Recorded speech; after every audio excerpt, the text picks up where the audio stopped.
Assalamualaikum warahmatullahi wabarakatuh. Kembali lagi bersama saya Imelda.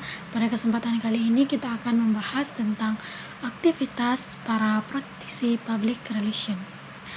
Yang pertama yaitu siaran pers atau pers release. Pers release ini merupakan suatu informasi yang didesain dan disusun oleh suatu organisasi maupun lembaga melalui tangan-tangan dingin dari para praktisi PR yang menggambarkan keseluruhan kegiatan, termasuk itu proses, bahkan produk maupun jasa-jasa yang dihasilkan oleh perusahaan tersebut. Adapun WRLIC menjelaskan bahwa siaran pers merupakan suatu berita yang disusun oleh sebuah organisasi dalam rangka menggambarkan keseluruhan kegiatan dari suatu perusahaan tersebut. Namun, tidak hanya sekedar kegiatan, tetapi lebih kepada informasi yang berkaitan dengan segala sesuatu yang ingin kita publish melalui komunikasi tertulis yang harus didesain dengan sedemikian rupa sehingga bisa dimanfaatkan dan bahkan mampu sampai kepada khalayak yang menjadi tujuan dari kegiatan kita. Sedangkan Frank Jeffkin menjelaskan bahwa siaran pers atau new release merupakan pesan-pesan ataupun informasi yang ditulis oleh mereka yang disebut sebagai praktisi kehumasan atau praktisi PR dengan berbagai macam bentuk, baik itu dalam bentuk artikel, foto maupun video yang kemudian dipublishkan di media massa yang tidak hanya cetak saja, tetapi juga media elektronik. Berita dengan siaran pers ini berbeda, di mana berita lebih kepada tujuan untuk menginformasikan, mendidik, membimbing serta meyakinkan dan membantu perkembangan ekonomi.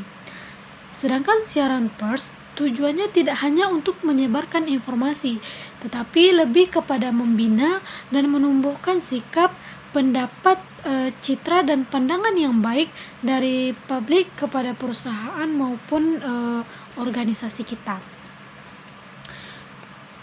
Ada 4 cara dalam mengelola siaran pers yang dilakukan oleh para praktisi PR ataupun praktisi kehumasan di suatu lembaga yang sudah bekerja sama dengan media yang memang sudah ditunjuk. Di antaranya, yang pertama yaitu siaran pers dimuat sebagaimana apa adanya gitu. Jika formatnya sudah sesuai dengan kebijakan media massa yang bersangkutan dan tidak bisa dirubah, maka kita tinggal mengikuti. Yang kedua, siaran pers yang sudah ditulis ulang oleh media dengan format berita tetapi tidak mengurangi isi konten maupun kebutuhan utama dari berita yang akan kita publish. Yang ketiga, bentuknya dipadatkan jika susunannya berkepanjangan. Yang kedua yang akan kita bahas yaitu konferensi pers. Konferensi pers ini merupakan jumpa pers di mana kita yang menjadi tokoh terkait dengan sumber informasi yang akan kita publish, dan kita juga yang mengundang para jurnalis, media untuk mendengarkan statement yang akan kita sampaikan di satu waktu dan di satu tempat secara bersamaan, sehingga pada akhirnya diharapkan berita itu rilis secara bersamaan pula setelah konferensi itu diadakan.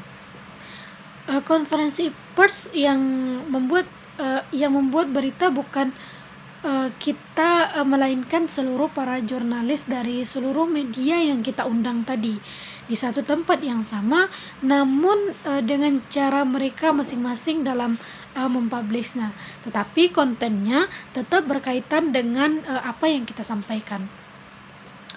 Adapun tujuan dari konferensi pers ini yaitu yang pertama, menyebarkan informasi yang positif, baik itu tentang perusahaan, organisasi maupun lembaga. Yang kedua yaitu membantah berita-berita yang tidak benar, kemudian meluruskannya pada saat jumpa pers. Yang ketiga, meningkatkan citra dengan melakukan jumpa pers. Beritakan di mana-mana dalam satu waktu secara bersamaan, sehingga semua masyarakat akan mendengarkan dan mendidik pikiran mereka untuk melihat informasi yang positif dari lembaga maupun organisasi kita.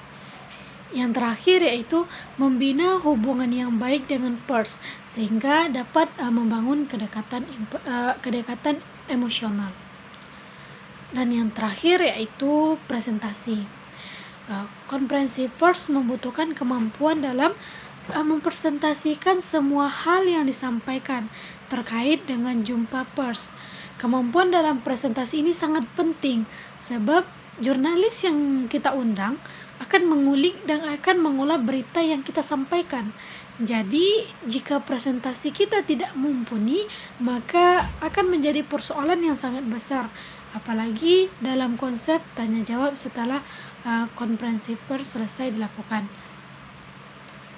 Dan begitu juga sebaliknya. Baik, sekian materi ini yang dapat saya sampaikan. Terima kasih. Wassalamualaikum warahmatullahi wabarakatuh.